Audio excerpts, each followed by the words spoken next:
Assalamualaikum warahmatullahi wabarakatuh. Pada kesempatan kali ini kita akan bahas kisah Nabi Sulaiman memindahkan istana Ratu Balqis. Namun sebelum lanjut, jangan lupa untuk sukai video ini dan tekan tombol subscribe untuk mendapatkan video-video terbaru. Terima kasih. Setelah Nabi Sulaiman membangun Baitul Maqdis dan melakukan ibadah haji sesuai dengan nazarnya, pergilah ia meneruskan perjalanannya ke Yaman. Setibanya di San'a, ibu kota Yaman, ia memanggil burung hudhud, sejenis burung pelatu, untuk disuruh mencari sumber air di tempat yang kering tandus itu. Ternyata burung hudhud yang dipanggilnya itu tidak berada di antara kawasan burung yang selalu berada di tempat untuk melakukan tugas dan perintah Nabi Sulaiman. Nabi Sulaiman marah dan mengancam akan mengajar burung hudhud yang tidak hadir itu bila ia datang tanpa alasan dan uzur yang nyata. Berkata burung hudhud yang hinggap di depan Nabi Sulaiman sambil menundukkan kepala karena ketakutan, "Aku telah melakukan penerbangan pengintaian dan menemukan sesuatu yang sangat penting untuk diketahui oleh Paduka Tuan. Aku telah menemukan sebuah kerajaan yang besar dan megah di negeri Sabah yang dikuasai dan diperintah oleh seorang ratu. Aku melihat seorang ratu itu duduk di atas sebuah tahta yang megah, bertaburkan permata yang berkilauan. Aku melihat ratu dan rakyatnya tidak mengenal Tuhan pencipta alam semesta yang telah mengurniakan mereka kenikmatan dan kebahagiaan hidup. Mereka tidak menyembah dan sujud kepadanya, tapi kepada matahari. Mereka bersujud kepadanya di kala terbit dan terbenam. Mereka telah disesatkan oleh setan dari jalan yang lurus dan benar." Berkata Nabi Sulaiman kepada hudhud, "Baiklah, kali ini aku ampuni dosamu, karena berita yang engkau bawakan ini yang aku anggap penting untuk diperhatikan. Dan untuk mengesahkan kebenaran beritamu itu, bawalah suratku ini ke Sabah dan lemparkan ke dalam istana ratu yang engkau maksudkan itu. Kemudian kembalilah secepat-cepatnya, sambil kami menanti perkembangan selanjutnya bagaimana jawaban Ratu Sabah atas suratku ini."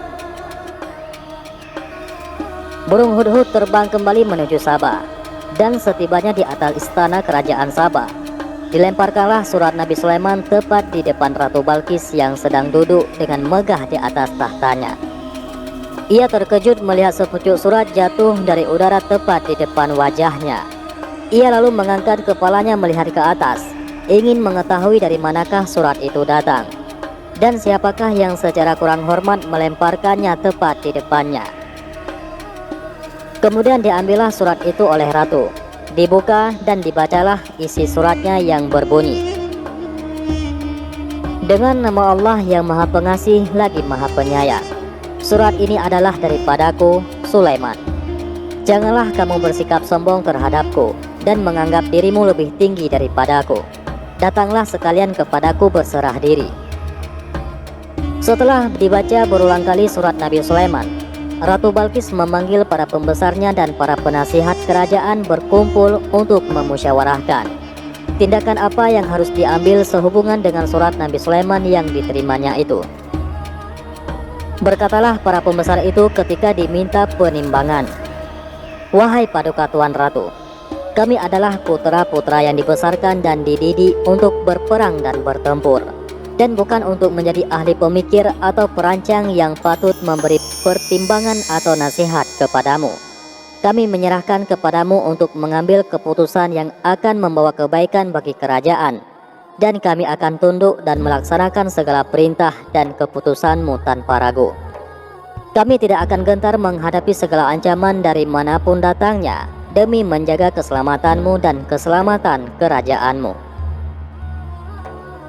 Ratu Balqis menjawab, "Aku memperoleh kesan dari uraianmu bahwa kamu mengutamakan cara kekerasan, dan kalau perlu kamu tidak akan gentar masuk medan perang melawan musuh yang akan menyerbu. Aku sangat berterima kasih atas kesetiaanmu kepada kerajaan dan kesediaanmu menyabung nyawa untuk menjaga keselamatanku dan keselamatan kerajaanku. Akan tetapi, aku tidak sependirian dengan kamu sekalian. Menurut pertimbanganku, lebih bijaksana bila kami menempuh jalan damai dan menghindari cara kekerasan dan peperangan. Sebab bila kami menentang secara kekerasan dan sampai terjadi perang, dan musuh kami berhasil menyerbu masuk kota-kota kami, maka niscaya akan berakibat kerusakan dan kehancuran yang sangat menyedihkan. Mereka akan menghancur binasakan segala bangunan, memperhambakan rakyat, dan merampas segala harta milik peninggalan nenek moyang kami. Hal yang demikian itu adalah merupakan akibat yang wajar dari tiap peperangan yang dialami oleh sejarah manusia dari masa ke masa. Maka menghadapi surat Sulaiman yang mengandung ancaman itu, aku akan coba melunakkan hatinya dengan mengirimkan sebuah hadiah kerajaan yang akan terdiri dari barang-barang yang berharga dan bermutu tinggi, yang dapat mempesonakan hatinya dan menyilaukan matanya. Dan aku akan melihat bagaimana ia memberi tanggapan dan reaksi terhadap hadiahku itu, dan bagaimana ia menerima utusanku di istananya. Selagi Ratu Balqis siap-siap mengatur hadiah kerajaan yang akan dikirim kepada Nabi Sulaiman dan memilih orang-orang yang akan menjadi utusan kerajaan membawa hadiah, tibalah hinggap di depan Nabi Sulaiman burung pengintai Hudhud memberitakan kepadanya rancangan Balqis untuk mengirim utusan membawa hadiah baginya sebagai jawaban atas surat beliau kepadanya. Setelah mendengar berita yang dibawa oleh Hudhud itu, Nabi Sulaiman mengatur rencana penerimaan utusan Ratu Balqis dan memerintahkan kepada pasukan jinnya agar menyediakan dan membangunkan sebuah bangunan yang megah yang tiada taranya, yang akan menyilaukan mata perutusan Balqis bila mereka tiba. Tatkala perutusan Balqis datang, diterimalah mereka dengan ramah tamah oleh Nabi Sulaiman. Dan setelah mendengar uraian mereka tentang maksud dan tujuan kedatangan mereka dengan hadiah kerajaan yang dibawanya, berkatalah Nabi Sulaiman, "Kembalilah kamu dengan hadiah-hadiah ini kepada ratumu. Katakanlah kepadanya bahwa Allah telah memberiku rezeki dan kekayaan yang melimpah ruah, dan mengurniaiku dengan karunia dan nikmat yang tidak diberikannya kepada seseorang daripada makhluknya. Di samping itu, aku telah diutuskan sebagai nabi dan rasulnya dan dianugerahi kerajaan yang luas, yang kekuasaanku tidak sahaja berlaku atas manusia, tetapi mencakup juga jenis makhluk jin dan binatang-binatang. Maka bagaimana aku akan dapat dibujuk dengan harta benda dan hadiah serupa ini? Aku tidak dapat dilalaikan dari kewajiban dakwah kenabianku oleh harta benda dan emas walaupun sepenuh bumi ini. Kamu telah disilaukan oleh benda dan kemegahan duniawi, sehingga kamu memandang besar hadiah yang kamu bawakan ini, dan mengira bahwa akan tersilaulah mata kami dengan hadiah ratumu.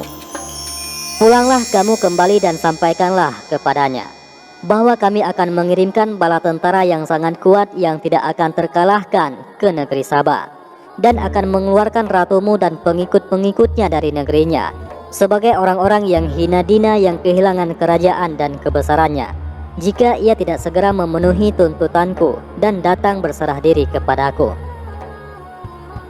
Perutusan Balqis kembali melaporkan kepada ratunya apa yang mereka alami dan apa yang telah diucapkan oleh Nabi Sulaiman. Balqis berpikir, jalan yang terbaik untuk menyelamatkan diri dan kerajaannya ialah menyerah saja kepada tuntutan Sulaiman dan datang menghadap dia di istananya. Nabi Sulaiman berhasrat akan menunjukkan kepada Ratu Balqis bahwa ia memiliki kekuasaan gaib di samping kekuasaan lahirnya, dan bahwa apa yang dia telah ancamkan melalui rombongan perutusan bukanlah ancaman yang kosong. Maka bertanyalah beliau kepada pasukan jinnya, siapakah di antara mereka yang sanggup mendatangkan tahta Ratu Balqis sebelum orangnya datang berserah diri? Berkata Ifrit, seorang jin yang cerdik, "Aku sanggup membawa tahta itu dari istana Ratu Balqis sebelum engkau sempat berdiri dari tempat dudukmu. Aku adalah pesuruhmu yang kuat dan dapat dipercayai." Jin lain yang mempunyai ilmu dan hikmah menyeletuk dan berkata, "Aku akan membawa tahta itu ke sini sebelum engkau sempat memejamkan matamu." Ketika Nabi Sulaiman melihat tahta Balqis sudah berada di depannya, berkatalah ia, "Ini adalah salah satu kurnia Tuhan kepadaku untuk mencoba apakah aku bersyukur atas kurnianya itu atau mengingkarinya. Karena barang siapa bersyukur, maka itu adalah semata-mata untuk kebaikan dirinya sendiri, Dan barang siapa mengingkari nikmat dan kurnia Allah, ia akan rugi di dunia dan di akhirat. Dan sesungguhnya Allah Maha Kaya lagi Maha Mulia. Menyongsong kedatangan Ratu Balqis, Nabi Sulaiman memerintahkan orang-orangnya agar mengubah sedikit bentuk dan warna tahta Ratu Balqis itu yang sudah berada di depannya. Kemudian setelah ratu itu tiba beserta pengiring-pengiringnya, bertanyalah Nabi Sulaiman seraya menundingkan kepada tahtanya, "Serupa inikah tahtamu?" Balqis menjawab, "Seakan-akan ini adalah tahtaku sendiri." Seraya bertanya-tanya dalam hatinya, bagaimana mungkin tahtanya berada di sini? Padahal ia yakin tahta itu berada di istana tatkala ia bertolak meninggalkan Sabah. Selagi Balqis berada dalam keadaan kacau pikiran, keheranan melihat tahta kerajaannya sudah berpindah ke istana Sulaiman. Ia dibawa masuk ke dalam sebuah ruangan yang sengaja dibangun untuk menerimanya. Lantai dan dinding-dindingnya terbuat dari kaca putih. Balqis segera menyingkapkan pakaiannya ke atas betisnya ketika berada dalam ruangan itu, mengira ia berada di atas sebuah kolam air yang dapat membasahi tubuh dan pakaiannya.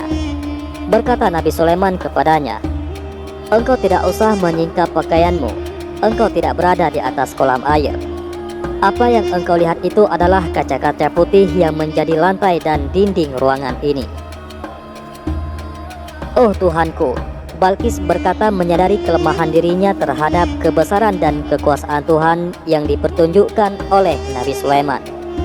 "Aku telah tersesat berpaling daripadamu, melalaikan nikmat dan kurniamu, merugikan dan menzalimi diriku sendiri sehingga terjatuh dari cahaya dan rahmatmu. Ampunilah aku. Aku berserah diri kepada Sulaiman nabimu dengan ikhlas dan keyakinan penuh. Kasihanilah diriku, wahai Tuhan yang Maha Pengasih dan Maha Penyayang." Kisah ini diabadikan dalam Al-Quran, di antaranya pada Quran Surat An-Naml ayat 41-44. Demikianlah kisah Nabi Sulaiman dan Balqis Ratu Sabah. Dan menurut sementara ahli tafsir dan ahli sejarah nabi-nabi, bahwa Nabi Sulaiman pada akhirnya menikah dengan Balqis. Dan dari perkahwinannya itu lahirlah seorang putra. Wallahu a'lam bishawab. Assalamualaikum warahmatullahi wabarakatuh.